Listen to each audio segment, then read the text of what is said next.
नमस्कार दोस्तों, आपके दोस्त के YouTube चैनल में आप सभी का स्वागत है और आप सुन रहे हैं हॉरर कहानी। आज की हमारी कहानी एक हवेली की है जो पिछले 100 सालों से वीरान पड़ी है। कहते हैं कि वहां एक ऐसी आत्मा भटकती है जिसने न सिर्फ अपनी मौत का बदला लिया बल्कि जिन लोगों ने उस हवेली में कदम रखा वो कभी जिंदा बाहर नहीं लौटे। लेकिन आप लोगों ने बहुत सी हॉरर कहानियां सुनी होंगी, पर मुझे पूरी उम्मीद है कि आज की हमारी यह कहानी सुनकर आपको सच में डर का एहसास होने वाला है।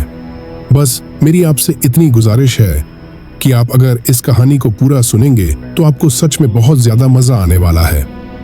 साथ ही अगर आप पहली बार हमारे इस चैनल पर आए हैं तो चैनल को अभी सब्सक्राइब कर लीजिए। ऐसा करने से हमारी और आपकी भाईचारा बढ़ जाएंगी और आगे आने वाली वीडियो आप तक आसानी से पहुंच जाएगी। तो दोस्तों, तैयार हो जाइए इस भयानक और रहस्यमयी कहानी के लिए। बारिश थम चुकी थी। पहाड़ों की ठंडी हवा में मिट्टी और भीगी घास की खुशबू फैली हुई थी। आसमान पर काले बादल अब भी तैर रहे थे, जिनके बीच से कभी कभी बिजली चमक जाती। सड़क के किनारे एक जीप खड़ी थी और उसमें 5 दोस्त सफर की थकान मिटाने के लिए चाय पी रहे थे। विक्रम, जो इस ग्रुप का सबसे हिम्मती और जिज्ञासु लड़का था, हमेशा रोमांच की तलाश में रहता। उसके साथ थे राहुल, नीलम, प्रिया और अमित। ये सब कॉलेज के दोस्त थे और छुट्टियों में पहाड़ी इलाकों की सैर करने आए थे। सुना है इस गांव के पास एक पुरानी हवेली है, विक्रम ने मुस्कुराते हुए कहा। लोग कहते हैं वहां भूत प्रेत रहते हैं, कोई अंदर गया तो जिंदा वापस नहीं आया। राहुल ने हंसते हुए जवाब दिया, अरे यार, ये सब गांव वालों की बनाई कहानियां हैं। डराने के लिए बोलते हैं ताकि कोई उनकी जमीन में न घुसे। लेकिन प्रिया के चेहरे पर डर साफ झलक रहा था। उसने धीरे से कहा, मुझे नहीं लगता हमें ऐसी जगह जाना चाहिए।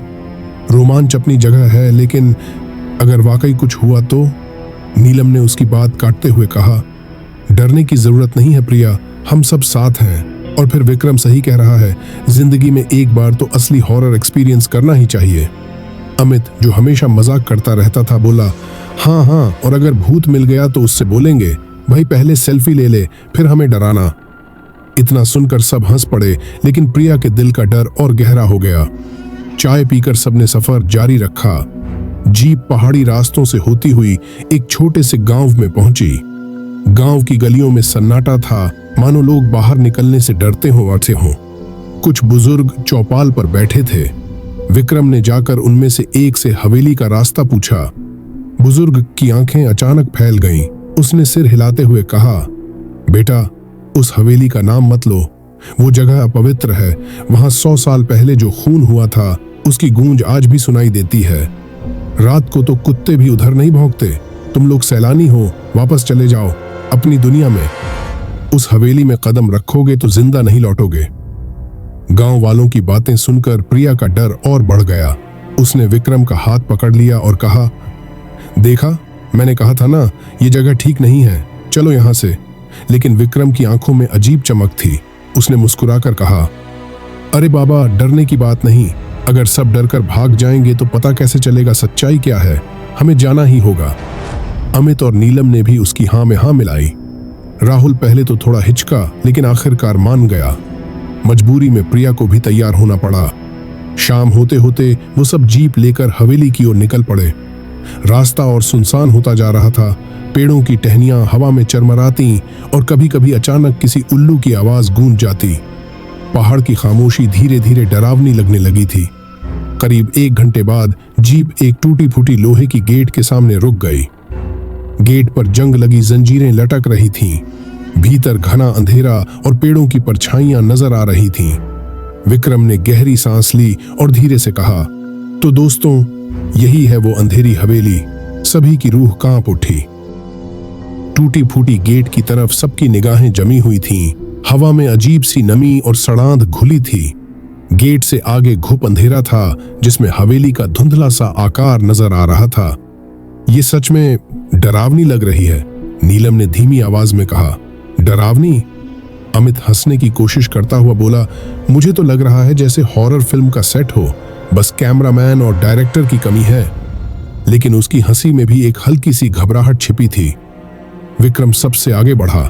उसने गेट को धक्का दिया। गेट जोर से ची चमा की आवाज करता हुआ खुला। आवाज इतनी डरावनी थी कि सबके कान खड़े हो गए। गेट के अंदर घुसते ही मिट्टी और जंगली घास का फैलाव दिखा।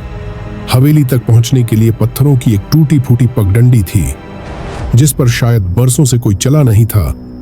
आगे हवेली खड़ी थी, विशाल पर टूटी हुई। उसकी दीवारों पर काई जमी थी, खिड़कियों के शीशे टूट चुके थे और छत की झरोखियों से कौवे उड़ते दिखाई दे रहे थे। हवेली की ऊंचाई ऐसी थी कि लग रहा था जैसे वो आसमान को छूने वाली हो। प्रिया ने कांपते हुए कहा, हमें वापस लौट जाना चाहिए, ये जगह सच में खतरनाक है। राहुल ने उसकी बात अनसुनी की और बोला, देखो ना कितनी पुरानी है, सोचो अगर यहाँ फोटो और वीडियो बनाए तो कितना धमाल मचेगा। अमित ने मोबाइल निकाला और वीडियो रिकॉर्ड करने लगा।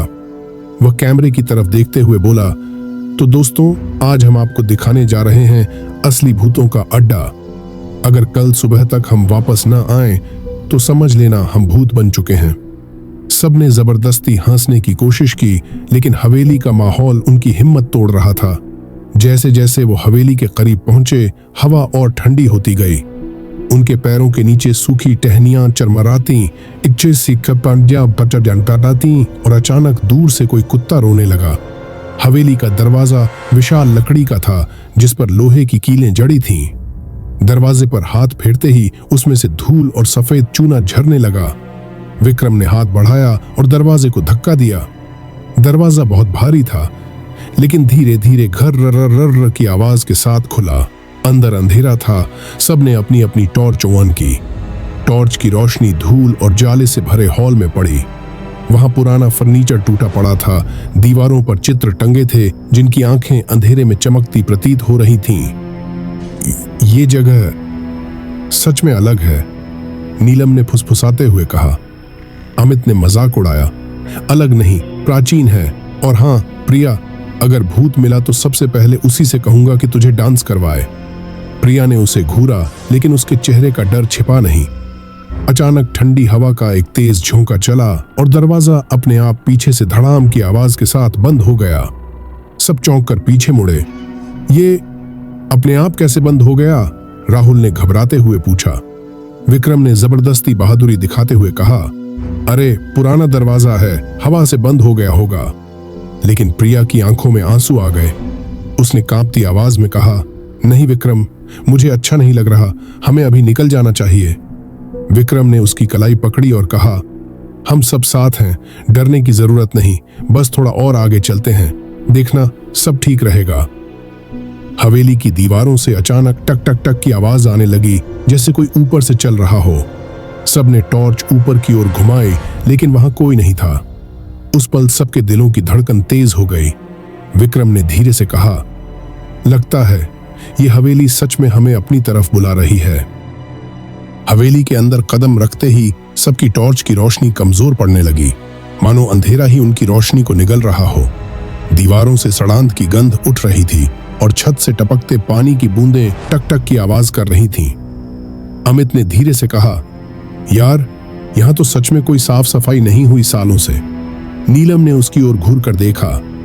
क्या उम्मीद थी, भूतनी झाड़ू लगाती होगी रोज? सब हंसने की कोशिश करने लगे, लेकिन उनके अंदर का डर और बढ़ता जा रहा था।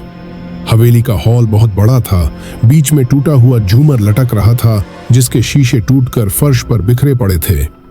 दीवारों पर लगी पेंटिंग्स इतनी पुरानी थीं कि उनमें बने चेहरों की आंखें अंधेरे में चमक रही थीं। ऐसा लग रहा था जैसे वो सबको देख रही हों।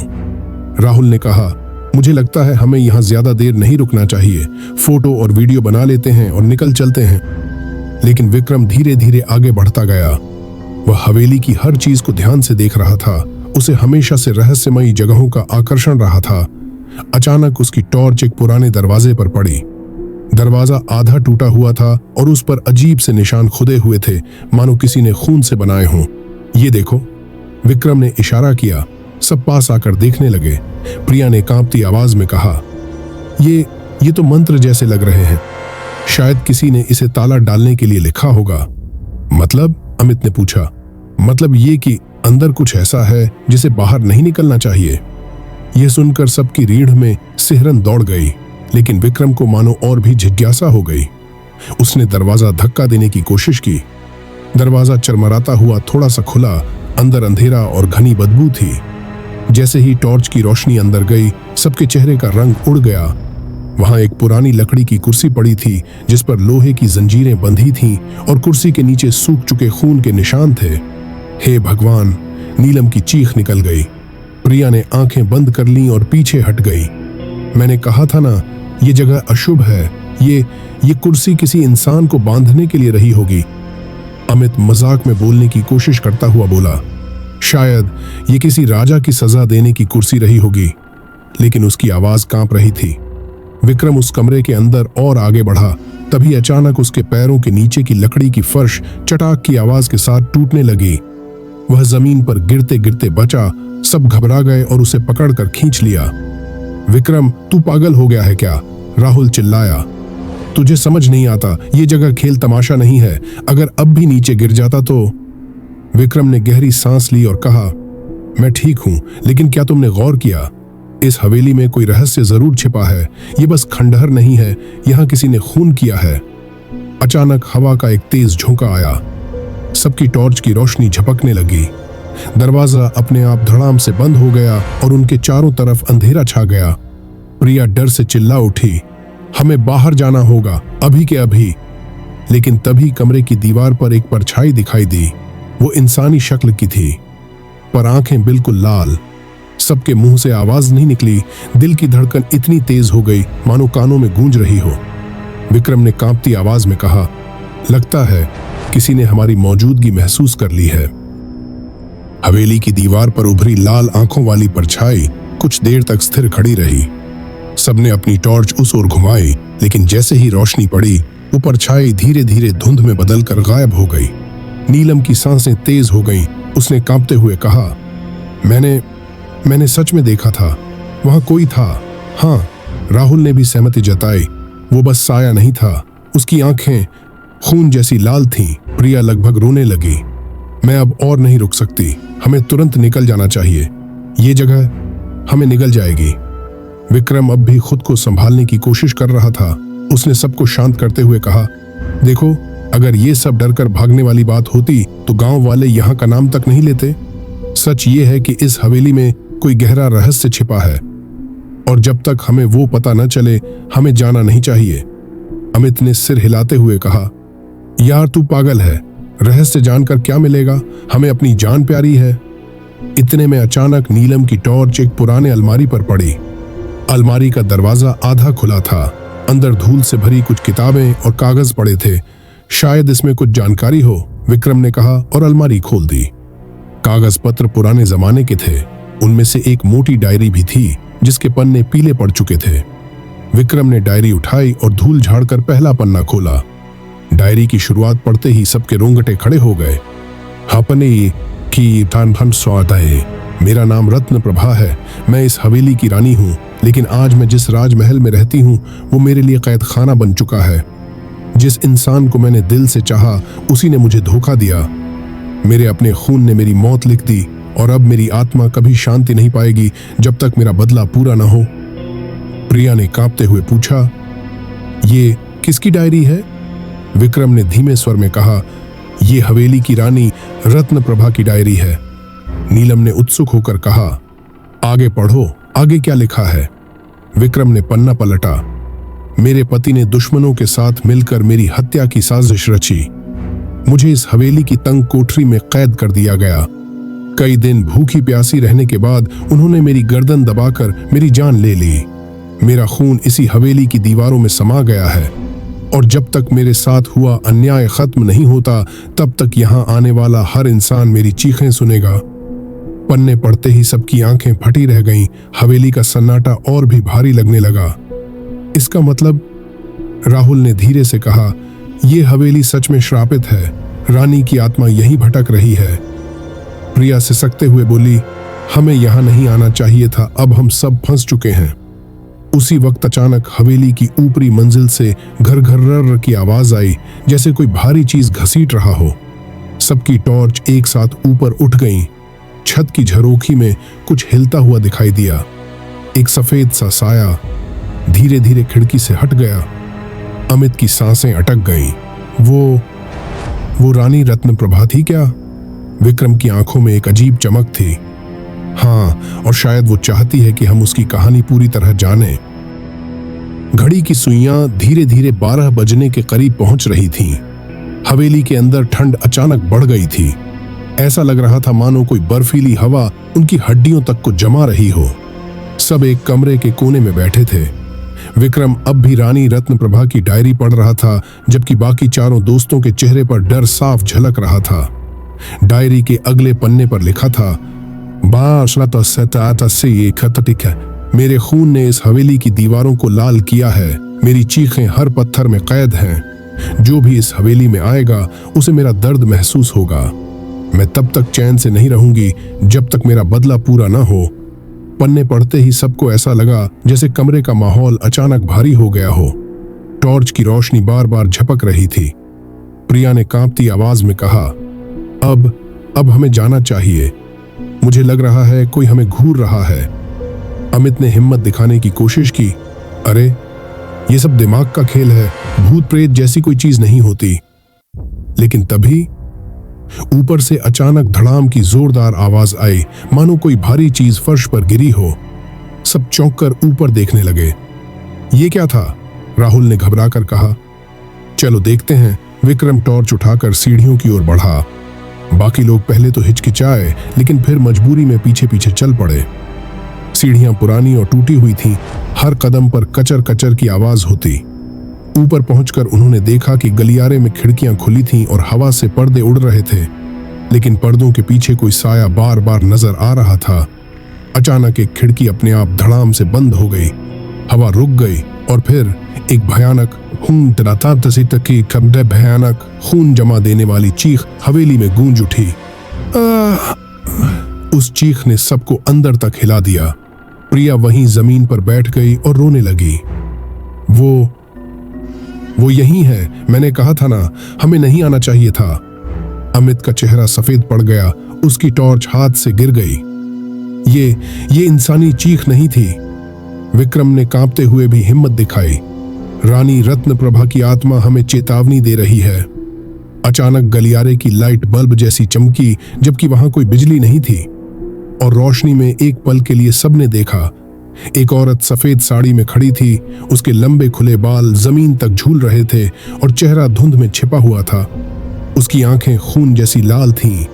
नीलम की चीख निकल गई, वो सामने है। लेकिन जैसे ही सबने दोबारा देखा, वो औरत गायब हो चुकी थी। सिर्फ उसकी पायल की झंकार अब भी गलियारे में गूंज रही थी। सब दौड़कर नीचे भागे। दिल इतनी तेजी से धड़क रहा था कि सांस लेना मुश्किल हो गया। हॉल में पहुंचकर उन्होंने देखा कि दरवाजा, जिसे उन्होंने अंदर आते वक्त खोला था, अब बाहर से बंद था। जंजीरें कसकर लटक रही थीं। राहुल ने गुस्से और डर से दरवाजा खींचा, लेकिन वो नहीं खुला। ये कैसे हो सकता है? हमने इसे बंद नहीं किया था। विक्रम ने धीरे से कहा। मतलब अब हवेली हमें बाहर जाने नहीं देगी। इतना कहते ही दीवारों से एक साथ कई फुसफुसाहटें सुनाई देने लगीं, मानो सैकड़ों लोग एक साथ धीरे धीरे कुछ कह रहे हों। बच नहीं सकते, यहां से कोई जिंदा नहीं जाता। खून चाहिए। प्रिया ने अपने कान ढक लिए और चीख पड़ी, नहीं, मैं मरना नहीं चाहती। लेकिन उसी वक्त हवेली के कोने से किसी बच्चे के रोने की आवाज आई। हवेली के कोनों में गूंजती फुसफुसाहटें अचानक थम गईं, लेकिन अब एक नई आवाज सुनाई दे रही थी, एक छोटे बच्चे के रोने की आवाज। हूं। वो आवाज इतनी मासूम और दर्द भरी थी कि सबके रोंगटे खड़े हो गए। प्रिया ने कांपते हुए कहा, ये बच्चा कौन हो सकता है? इस सुनसान हवेली में बच्चा कैसे? अमित ने हिम्मत बटोरकर कहा, शायद हमें लग रहा है ये सब आत्मा का खेल है। विक्रम टॉर्च लेकर धीरे धीरे उस आवाज की तरफ बढ़ा। बाकी सब मजबूरी में उसके पीछे हो लिए। हवेली के पिछले हिस्से में एक टूटा हुआ कमरा था। दरवाजा आधा खुला था और अंदर से रोने की आवाज साफ आ रही थी। विक्रम ने दरवाजा धक्का दिया। टॉर्च की रोशनी अंदर पड़ी। कमरे के बीचों बीच जमीन पर एक पुराना लकड़ी का पालना रखा था। पालने में कपड़े तो थे, लेकिन बच्चा नहीं। फिर भी पालना अपने आप झूल रहा था और उसी से रोने की आवाज आ रही थी। नीलम चीख सटा पड़ी, हमें बाहर जाना होगा, अभी के अभी। सबके दिल दहशत से कांप उठे। तभी अचानक पालना अपने आप जोर से हिला और उलट गया। उसके नीचे से खून की मोटी धारा निकल पड़ी जो धीरे धीरे फर्श पर फैलने लगी। अमित ने घबराकर पीछे हटने की कोशिश की, लेकिन अचानक अंधेरे से दो हाथ निकले और उसे जोर से खींच लिया। आह! मुझे बचाओ!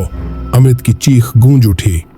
विक्रम और राहुल ने उसे पकड़ने की कोशिश की, लेकिन कुछ ही सेकंड में वो अंधेरे में समा गया। उसकी चीख धीरे धीरे हवेली के सन्नाटे में दब गई। प्रिया जमीन पर बैठ गई और रोते हुए बोली, नहीं नहीं, अमित को ले गई वो। मैंने कहा था हमें यहां नहीं आना चाहिए था।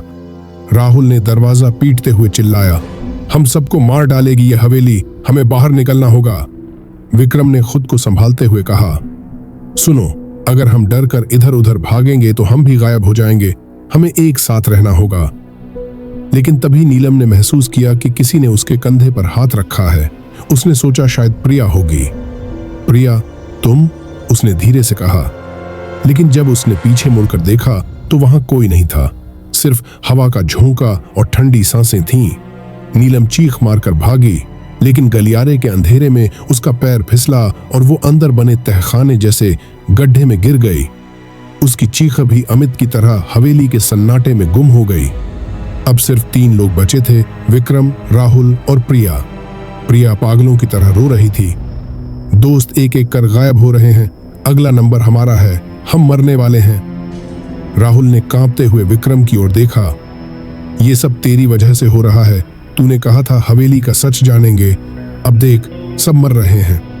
विक्रम की आंखों में बेचैनी थी, लेकिन उसकी जिज्ञासा अब भी जिंदा थी। नहीं, हमें बस सच तक पहुंचना होगा, तभी शायद हम बच पाएं। तभी अचानक हवेली की सीढ़ियों से ठक ठक ठक की आवाज आई। किसी औरत के पैरों में पायल बंधी थी। लाल आंखों वाली वही सफेद साड़ी में औरत धीरे धीरे नीचे उतर रही थी। प्रिया ने उसकी तरफ देखा और दहाड़ मारकर चिल्लाई, वो आ गई, वो हमें लेने आ रही है। सीढ़ियों पर उतरती सफेद साड़ी में वो औरत धीरे धीरे दिखाई देने लगी। उसके पैरों की पायल ठक ठक झन झन करती हुई हर कदम पर गूंज रही थी। उसके चेहरे पर काली छाया थी, लेकिन लाल आंखें अंधेरे में अंगारों की तरह चमक रही थीं। प्रिया की हालत खराब हो चुकी थी। उसने चिल्लाकर विक्रम और राहुल का हाथ पकड़ लिया, वो हमें मार डालेगी, कुछ करो। राहुल के हाथ कांप रहे थे। ये इंसान नहीं है, ये रानी रत्नप्रभा की आत्मा है। विक्रम, जो अब तक सबको हिम्मत देता आया था, खुद भी अंदर से हिल चुका था, लेकिन उसने साहस बटोर कर टॉर्च सीधी उस औरत पर डाली। जैसे ही रोशनी उसके चेहरे पर पड़ी, सबकी सांसें थम गईं। चेहरा इंसानी नहीं था, आंखें लाल, होंठों से खून टपक रहा था और गालों पर नीले काले निशान। उसके गले पर साफ साफ उंगलियों के निशान थे, मानो किसी ने उसका गला दबाकर मार डाला हो। वो औरत धीरे से बुदबुदाई, तुम यहां क्यों आए हो? मेरी नींद क्यों तोड़ी? उसकी आवाज इतनी भारी और कांपती हुई थी कि पूरा हॉल गूंज उठा। विक्रम कांपते हुए बोला, हम सिर्फ सच्चाई जानना चाहते थे। तुम्हारे साथ जो हुआ वो। औरत अचानक जोर से चीखी, चुप, सच्चाई ये है कि मैं धोखे से मारी गई और अब मेरी आत्मा इस हवेली में कैद है। जब तक मेरा बदला पूरा नहीं होगा, कोई भी इस जगह से जिंदा बाहर नहीं जाएगा। वो अचानक हवा में तैरती हुई पास आने लगी। उसके बाल जमीन पर रेंग रहे थे और उसकी साड़ी की सरसराहट पूरे हॉल में गूंज रही थी। प्रिया जमीन पर बैठ गई और हाथ जोड़कर रोने लगी, मुझे मत मारो, मैं तो यहां मजबूरी में आई थी। आत्मा ने उसकी ओर देखा, उसकी आंखें और लाल हो गईं। तुम सब मेरे कैद खाने में आए हो, अब तुम सब हमेशा यहीं रहोगे। इतना कहते ही उसने हाथ उठाया। अचानक प्रिया हवा में उठ गई, उसका गला कसने लगा। प्रिया तड़पने लगी, उसकी आंखें बाहर निकलने लगीं। राहुल चिल्लाया, नहीं, छोड़ दो उसे। विक्रम ने हिम्मत करके डायरी उठाई और जोर से बोला, रानी रत्नप्रभा, हम जानते हैं तुम्हारे साथ अन्याय हुआ था, लेकिन निर्दोषों को मारकर तुम्हें शांति नहीं मिलेगी। अगर हम मदद करें तुम्हारा बदला पूरा करने में, तो क्या तुम हमें छोड़ दोगी? रानी की आत्मा ठहर गई। उसने प्रिया को धीरे धीरे नीचे गिरा दिया। प्रिया हांफते हुए जमीन पर गिर पड़ी। आत्मा ने विक्रम की ओर देखा, तुम मेरी मदद करोगे? उसकी आवाज अब भी भारी थी, लेकिन उसमें दर्द झलक रहा था। विक्रम ने कांपते हुए कहा, हाँ, लेकिन बताओ तुम्हें किससे बदला लेना है? रानी की आंखों से आंसू की जगह खून की बूंदें बहने लगीं। मेरे ही खून ने, मेरे ही पति और उसके साथियों ने मुझे मारा। उनकी आत्माएं इस हवेली में बंधी हैं। जब तक उनका खून इस धरती पर नहीं गिरेगा, मैं चैन से नहीं सो पाऊंगी। राहुल ने घबराकर कहा, लेकिन वो तो बहुत पहले मर चुके होंगे। रानी की आवाज गूंजी, उनकी नस्ल, उनका वंश अभी जिंदा है। उनका खून चाहिए मुझे। विक्रम और राहुल ने एक दूसरे की ओर देखा। यह काम नामुमकिन था। रानी और भी पास आ गई। अगर तुम मेरे लिए ये नहीं करोगे तो तुम्हारा खून ही मेरे लिए काफी होगा। रानी रत्न प्रभा की आत्मा धीरे धीरे गायब हो गई, लेकिन उसकी आवाज अब भी हवेली की दीवारों में गूंज रही थी। या तो मेरे दुश्मनों का खून या तुम्हारा। ये सुनकर सबके होश उड़ गए। हवेली अचानक बदलने लगी। सीढ़ियां हिलने लगीं, खिड़कियों के शीशे खुद ब खुद टूट गए और बाहर तेज आंधी चलने लगी। राहुल चीखा, ये जगह हमें जिंदा नहीं छोड़ेगी। विक्रम ने सबको संभालते हुए कहा, हिम्मत रखो, ये हवेली हमें डराने के लिए खेल खेल रही है, लेकिन हमें रास्ता निकालना होगा। वे लोग बाहर जाने के लिए दरवाजे की ओर भागे, लेकिन दरवाजा बंद था। जितना भी खींचो, धक्का दो, वो खुल ही नहीं रहा था। तभी अचानक दीवार पर लटकते एक पुराने आईने में अजीब सी हरकत हुई। उसमें विक्रम और राहुल का चेहरा तो दिख रहा था, लेकिन प्रिया का नहीं। प्रिया घबराकर पीछे हट गई। मेरी परछाई क्यों नहीं दिख रही? आईने के अंदर से किसी ने जोर से हंसना शुरू किया और अचानक उस आईने के भीतर खून से लिखा हुआ दिखाई दिया, अब खेल शुरू होता है। आईना फट गया और उसके टुकड़े जमीन पर गिरने लगे। हर टुकड़े में उनकी अपनी परछाई थी, लेकिन उन पर खून बहता दिख रहा था। प्रिया चिल्लाई, ये मौत का खेल है। विक्रम ने तुरंत सबको इकट्ठा किया। सुनो, अगर हम डर गए तो ये आत्मा जीत जाएगी। हमें शांत रहना होगा। याद रखो, किसी भी खेल में जीतने के लिए दिमाग ठंडा रखना पड़ता है। इतना कह ही रहा था कि अचानक पूरा हॉल बदल गया। अब वो लोग एक गोलाकार कमरे में थे, जिसके चारों ओर दरवाजे बने थे। हर दरवाजे पर खून से लिखा था, एक दरवाजा मुक्ति की ओर, बाकी दरवाजे मौत की ओर। राहुल की हालत खराब हो गई। ये हमें जिंदा पहेली में फंसा रही है। विक्रम ने दीवार पर नजर डाली। वहां खून से एक पंक्ति लिखी थी, सच्चाई का दरवाजा चुनो, झूठ तुम्हें मार देगा। प्रिया ने कांपती आवाज में कहा, इसका मतलब हमें कैसे पता चलेगा सही दरवाजा कौन सा है? अचानक एक दरवाजे से इंसानी चीखें सुनाई दी। किसी औरत की दर्द भरी आवाज, बचाओ, कोई मुझे बचाओ। राहुल ने डर कर कहा, यह तो उसी की आवाज है, रानी की। विक्रम ने गहरी सांस ली, नहीं, ये भ्रम है। आत्मा हमारे डर का इस्तेमाल कर रही है।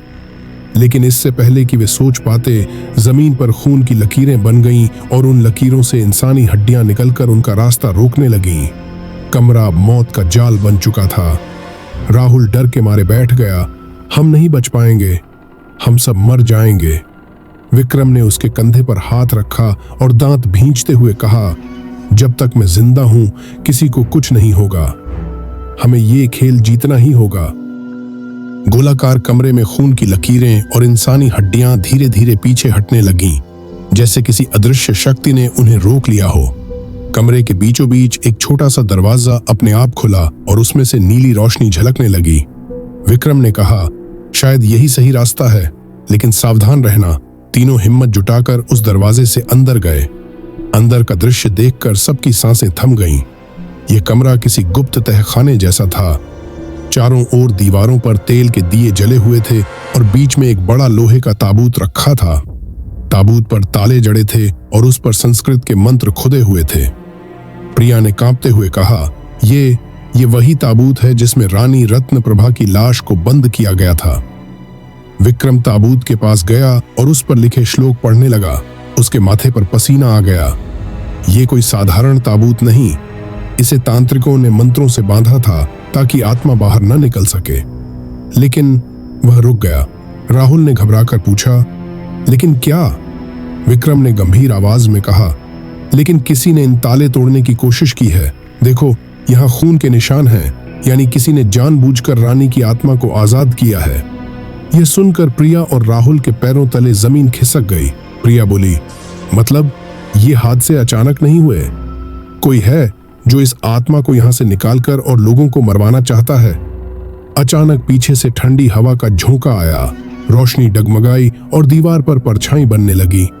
वह परछाई किसी इंसान की थी, लंबा सा कद, हाथ में तांत्रिक डंडा। परछाई ने हंसते हुए कहा, सही सोचा तुमने, मैं ही हूं वो जिसने रानी को मुक्त किया, क्योंकि उसकी शक्ति मेरी होगी और इस हवेली पर राज भी। राहुल चीखा, ये कौन है? विक्रम ने दांत भींचते हुए कहा, ये वही तांत्रिक है जिसने हवेली को शाप दिया था, शायद उसका वंशज या उसकी आत्मा। तभी ताबूत अपने आप हिलने लगा, उसके ताले एक एक करके टूटने लगे, लोहे की चेनें जमीन पर गिर रही थीं। रानी रत्नप्रभा की चीख हवा में गूंज उठी, आजादी, सदियों बाद मेरी आजादी। विक्रम ने तुरंत अपनी जेब से लाल धागा और तांत्रिक चाकू निकाला। नहीं, अगर ये ताबूत पूरी तरह खुल गया तो हम सब खत्म हो जाएंगे, हमें इसे रोकना होगा। कमरा अचानक हिलने लगा, दिए बुझने लगे, चारों ओर अंधेरा छा गया। प्रिया चिल्लाई, विक्रम जल्दी करो, ताले टूट रहे हैं। विक्रम ने मंत्र पढ़ते हुए चाकू से जमीन पर एक सुरक्षात्मक घेरा बनाया।